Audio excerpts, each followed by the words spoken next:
أعوذ بالله من الشيطان الرجيم. بسم الله الرحمن الرحيم.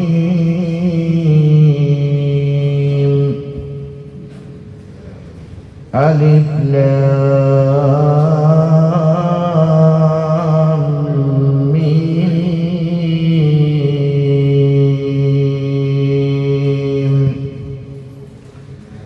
ذلك الكتاب لا ريب فيه هدى للمتقين الذين يؤمنون بالغيب ويقيمون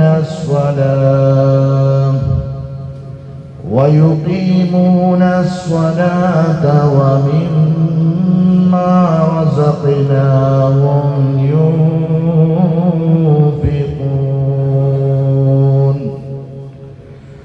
والذين يؤمنون بما أنزل إليك وما أنزل من قبلك وبالآخرة هم يوقنون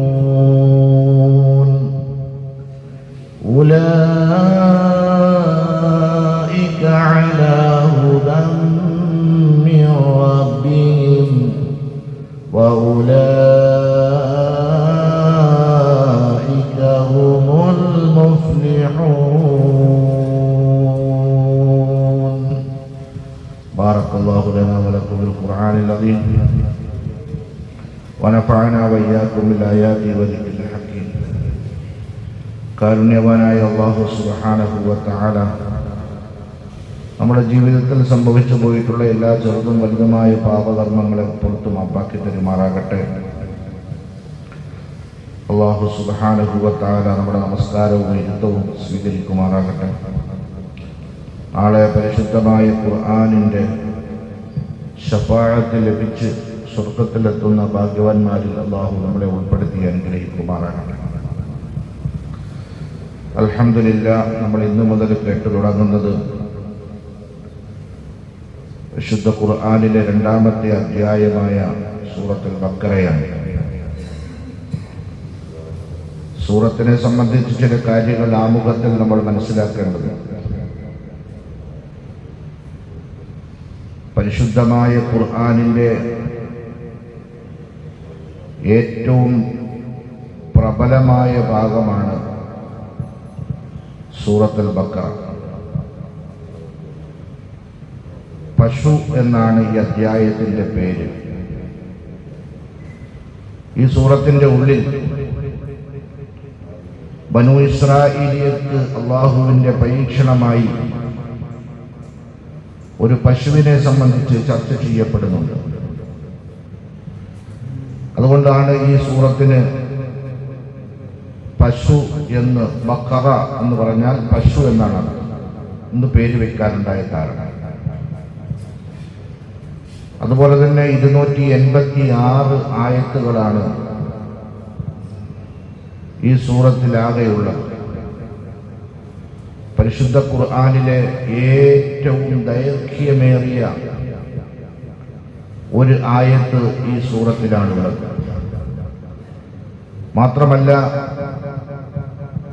ആയത്തുൽ കുർസി, ആമന റസൂൽ, ഇതൊക്കെ വെവ്വേറെ ഇതിൻ്റെ മഹത്വങ്ങളും ഇതിൻ്റെ ശ്രേഷ്ഠതകളും നമ്മൾ മനസ്സിലാക്കിയിട്ടുണ്ട്.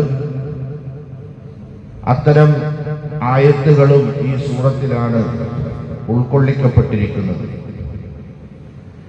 ഈ സൂറത്ത് അവതരിക്കുന്നത് മദീനയിലാണ്. നബി സല്ലല്ലാഹു അലൈഹി വസല്ലമ തങ്ങളുടെ ഹിജ്റയ്ക്ക് ശേഷമാണ്. പക്ഷേ ചില ആയത്തുകൾ എല്ലാം മദീനയിൽ അവതരിച്ചതല്ല. ചില ആയത്തുകൾ മക്കയിലും അവതരിച്ചിട്ടുണ്ട്.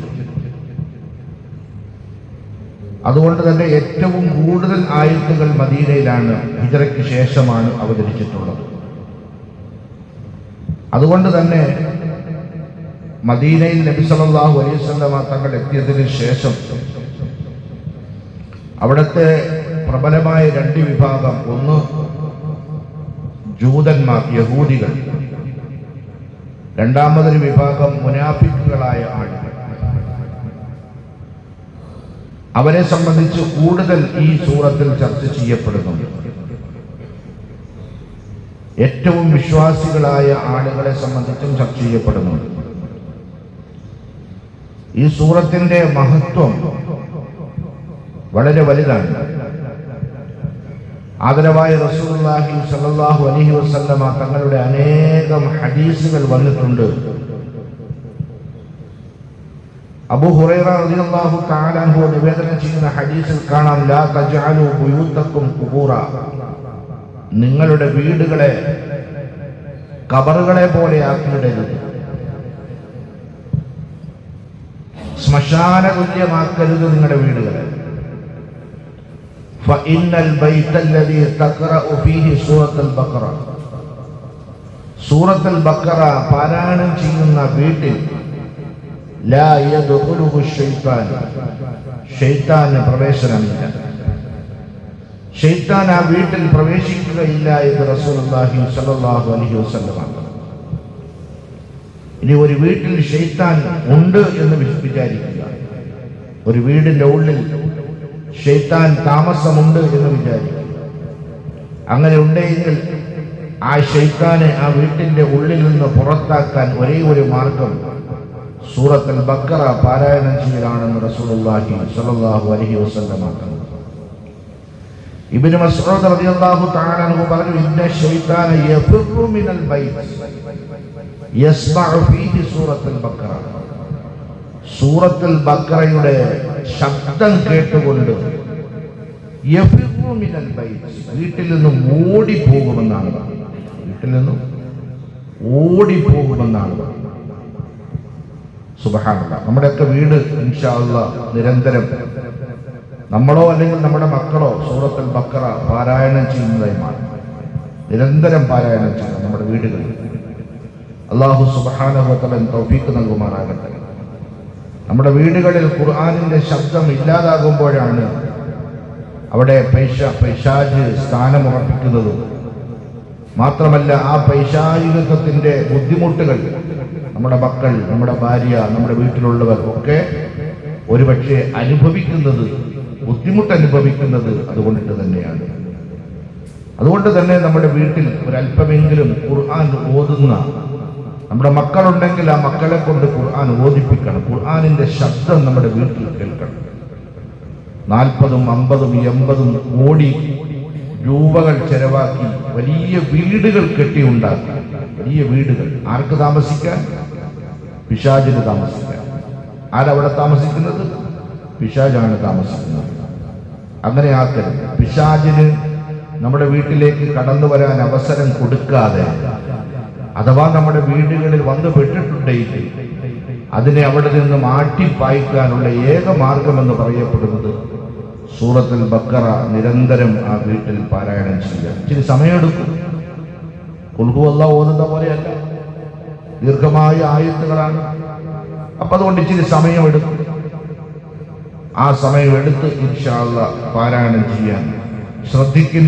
അല്ലാഹു സുബ്ഹാനഹു വ തആല നമുക്കെല്ലാവർക്കും തൗഫീഖ് നൽകി അനുഗ്രഹിക്കുമാറാകട്ടെ. വീണ്ടും ഇതിനെ സംബന്ധിച്ച് ഇതിന്റെ ഫളായിലുകൾ, ഇതിന്റെ ശ്രേഷ്ഠതകൾ ധാരാളമായി പറയപ്പെടുന്നുണ്ട്. ഇൻഷാ അല്ലാഹ് പിന്നീട് നമുക്ക് ഇൻഷാ അല്ലാഹ് കേൾക്കാം. ഇതിനെ സംബന്ധിച്ച് കൂടുതലായിട്ട് നമുക്ക് പഠിക്കാം, നമുക്ക് മനസ്സിലാക്കാം.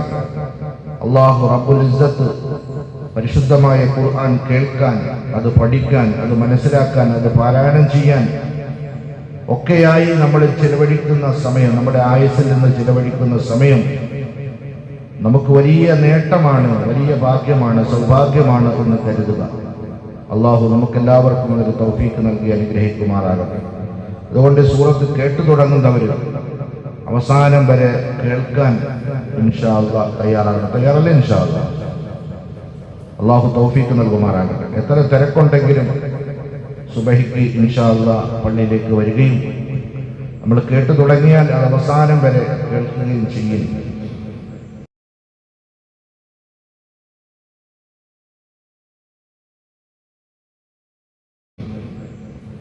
അല്ലാഹു സുബ്ഹാനഹു വ തആല തുടങ്ങി ബിസ്മില്ലാഹിർ റഹ്മാനിർ റഹീം അലിഫ് ലാം മീം. കേവലം 3 അക്ഷരമാണ്. അലിഫ് ലാം മീം. ഈ 3 അക്ഷരം ഇതിനെ സംബന്ധിച്ച് മുഫസ്സിരീങ്ങൾ പറഞ്ഞിരിക്കുന്നത് ഇത് അള്ളാഹുവിനല്ലാതെ ഇതിന്റെ ആശയം അറിയുകയില്ല എന്നാണ്. ഇതുകൊണ്ട് അള്ളാഹു എന്താണ് വിവക്ഷിക്കുന്നത് എന്ന് പടച്ചവനല്ലാതെ ആർക്കും അറിയുകയില്ല. ചില മുഫസ്സിരീങ്ങൾ രേഖപ്പെടുത്തിയിരിക്കുന്നത് ഇത് അള്ളാഹുവിന്റെ നാമങ്ങളാണ് എന്നാണ്. ഈ അക്ഷരങ്ങൾ ഓരോന്നും അള്ളാഹുവിന്റെ നാമങ്ങളാണ് എന്നാണ് പറയപ്പെട്ടിരിക്കുന്നത്. ഏതായിരുന്നാലും കേവലം 3 അക്ഷരം. നമുക്കറിയാം, ഒരക്ഷരം ഖുർആനിൽ നിന്ന് ഒരക്ഷരം നമ്മുടെ നാവ് കൊണ്ട് ഉരുവിടുമ്പോൾ നമുക്ക് ലഭിക്കുന്നത് 10 നന്മയാണ്. 10 നന്മയാണ്. അങ്ങനെ നോക്കുമ്പോൾ ഈ 3 അക്ഷരങ്ങൾ പാരായണം ചെയ്യുമ്പോൾ നമുക്ക് ലഭിക്കുന്നത് 30 നന്മയാണ്. ഒന്ന്. രണ്ടാമത്തത്, ഞാൻ എല്ലാം തികഞ്ഞവനാണ്, വലിയ അറിവും ബോധവുമുള്ള മഹാപണ്ഡിതനാണ്, എന്നെ കഴിഞ്ഞ് വേറെ ആരേ ഉള്ളൂ എന്ന അഹങ്കാര മനോഭാവം പരിശുദ്ധമായ ഖുർആനിന്റെ ആദ്യ അക്ഷരം അത് തുടങ്ങുമ്പോൾ തന്നെ, അത് മറിക്കുമ്പോൾ തന്നെ ഇല്ലായ്മ ചെയ്യുകയാണ്. ഖുർആനിന്റെ മുന്നിൽ, അള്ളാഹുവിന്റെ മുന്നിൽ തന്റെ കഴിവുകേടിനെ സമ്മതിക്കുകയാണ് ചെയ്യുന്നത്. കേവലം ഒരു 3 അക്ഷരത്തിന്റെ അർത്ഥവും അതിന്റെ വ്യാഖ്യാനവും അറിയാൻ വയ്യാത്ത ഞാനെന്ത് പണ്ഡിതനാണ്, അള്ളാഹുവിലേക്ക് സമർപ്പിക്കുകയാണ്. മുഴുവൻ മുൻഗാമികളായ പണ്ഡിതന്മാരും അങ്ങനെയാണ് സമർപ്പിച്ചത്. അല്ലാഹു അഅലമു ബിമുറാദിഹി ബിദാലിക. ഇതുകൊണ്ടുള്ള വിവക്ഷ അറിയുന്നവൻ അള്ളാഹുവാണ്. എനിക്കറിയില്ല റബ്ബേ, നീ പഠിപ്പിച്ചു തന്നല്ലാതെ എനിക്ക് സ്വന്തമായി ഒരു അറിവും ഒരു കഴിവും എനിക്കില്ല. സർവ്വ അറിവിന്റെയും സർവ്വ കഴിവിന്റെയും ഉടമസ്ഥൻ നീയാണ് അല്ലാഹ്. ഈ 3 അക്ഷരങ്ങൾ പറഞ്ഞിട്ട് പിന്നീട് നമ്മൾ അങ്ങോട്ട് പാരായണം ചെയ്യുന്നത് ഈ വേദഗ്രന്ഥത്തെ സംബന്ധിച്ചാണ്, ഈ കിതാബിനെ സംബന്ധിച്ചാണ്. ദാലികൽ കിതാബു ലാ റൈബ ഫീഹി. ഈ കിതാബ്, ഈ വേദഗ്രന്ഥം ഇത് അള്ളാഹുവിന്റെ ഭാഗത്ത് നിന്നുള്ളതാണ് എന്ന വിഷയത്തിൽ യാതൊരു സംശയവുമില്ല.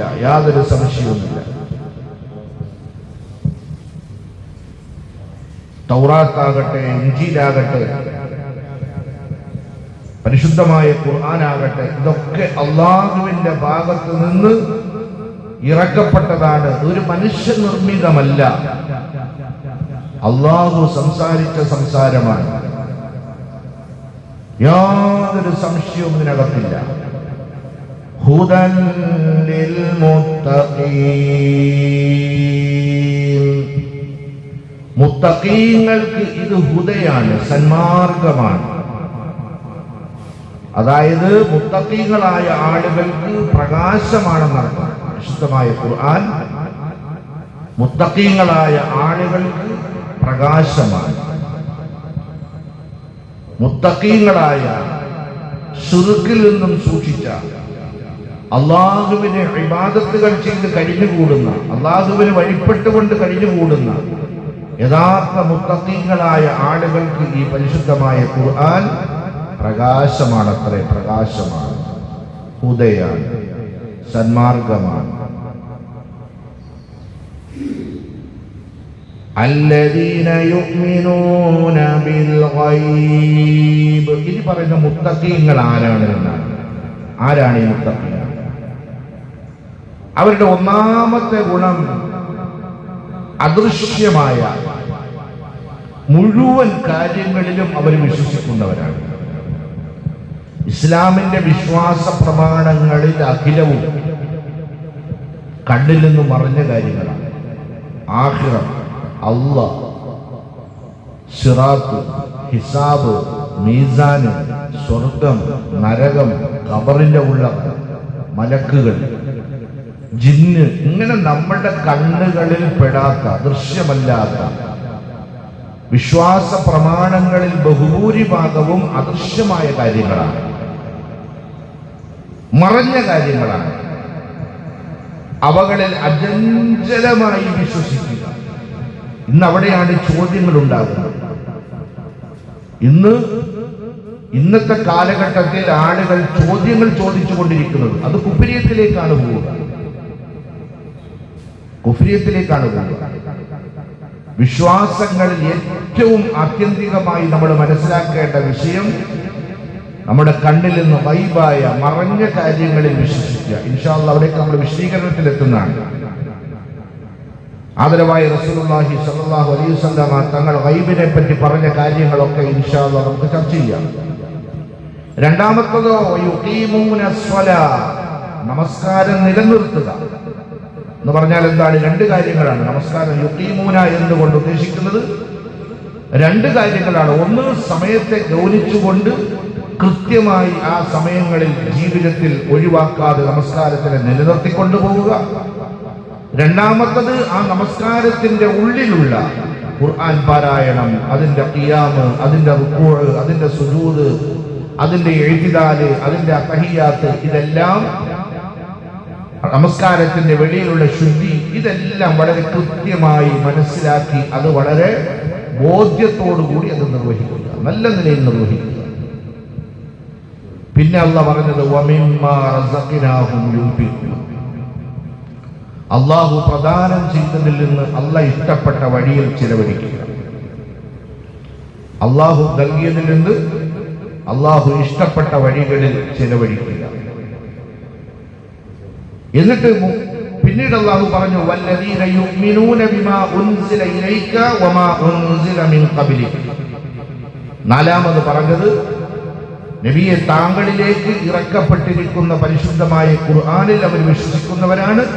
ഒപ്പം വമാ ഉൻസില മിൻ ഖബ്ലിക, അങ്ങേക്ക് മുമ്പ് വേദഗ്രന്ഥങ്ങൾ ഇവിടെ ഇറങ്ങിയിട്ടുണ്ട്, പ്രവാചകന്മാർ, ആ വേദഗ്രന്ഥങ്ങളിലും അവർ വിശ്വസിക്കുന്നവരാണ്. അഞ്ചാമതായി പറഞ്ഞു വബിൽ ആഖിറതി ഹും യൂഖിനൂൻ, അവർ പരലോകത്തിനെ സംബന്ധിച്ച് നല്ല ഉറപ്പുള്ളവരാണ്. സംശയങ്ങളൊന്നുമുള്ളവരല്ല, ആഖിറത്തിൽ ഉറപ്പിച്ചവരാണവർ. ഇങ്ങനെ 5 ഗുണങ്ങൾ, 5 വിശേഷണങ്ങൾ മുത്തഖീങ്ങളെ സംബന്ധിച്ച് അല്ലാഹു സുബ്ഹാനഹു വ തആല പറഞ്ഞു. ഇൻഷാ അല്ലാഹ് നമുക്ക് നാളെ മുതൽ ഇതിന്റെ ഓരോന്നിന്റെയും വിശദീകരണം അല്ലാഹുവിന്റെ റസൂൽ സല്ലല്ലാഹു അലൈഹി വസല്ലമ തങ്ങൾ അവിടത്തെ തിരുനാവ് കൊണ്ട് വിശദീകരിച്ച വിശദീകരണങ്ങൾ ഇൻഷാ അല്ലാഹ് നമുക്ക് കേൾക്കാം. അല്ലാഹു തൗഫീഖ് നൽകി അനുഗ്രഹിക്കുമാറാകട്ടെ. അപ്പോ മൊത്തത്തിലായി നമ്മൾ ഈ സൂറത്തിനെ സംബന്ധിച്ച് മനസ്സിലാക്കിയത്, ഇതിന്റെ ബഹുഭൂരിഭാഗവും മദീനയിൽ അവതരിച്ച സൂറത്താണ്. അതേപോലെ തന്നെ വീട്ടിൽ ഇതിനെ പാരായണം ചെയ്തതിന്റെ മഹത്വം നമ്മൾ കേൾക്കുകയുണ്ടായി. അതേപോലെ തന്നെ പരിശുദ്ധമായ ഖുർആനിന്റെ തുടക്കം എന്ന നിലയിൽ ഇവിടെ പശുവിനെ പരാമർശിച്ചിരിക്കുന്നു. ഈ സൂറത്തിന്റെ ഉള്ളിൽ ഒരു പശുവിനെ സംബന്ധിച്ചുള്ള ചർച്ച നടക്കുന്നുണ്ട്. അതുകൊണ്ടാണ് ഈ സൂറത്തിന് ഇவ்விதം പേര് വയ്ക്കപ്പെട്ടിട്ടുള്ളത്. അള്ളാഹു കൃത്യമായി മനസ്സിലാക്കാനും കൂടുതൽ ഖുർആനിന്റെ ആഴത്തിലേക്ക് ഇറങ്ങിച്ചെന്ന് പഠിക്കുവാനും അത് ജീവിതത്തിൽ പകർത്തുവാനും ഇതരർക്ക് പകർന്നു കൊടുക്കുവാനും അള്ളാഹു എനിക്കും നിങ്ങൾക്കും നല്ല തൗഫീഖ് നൽകി അനുഗ്രഹിക്കുമാറാകട്ടെ.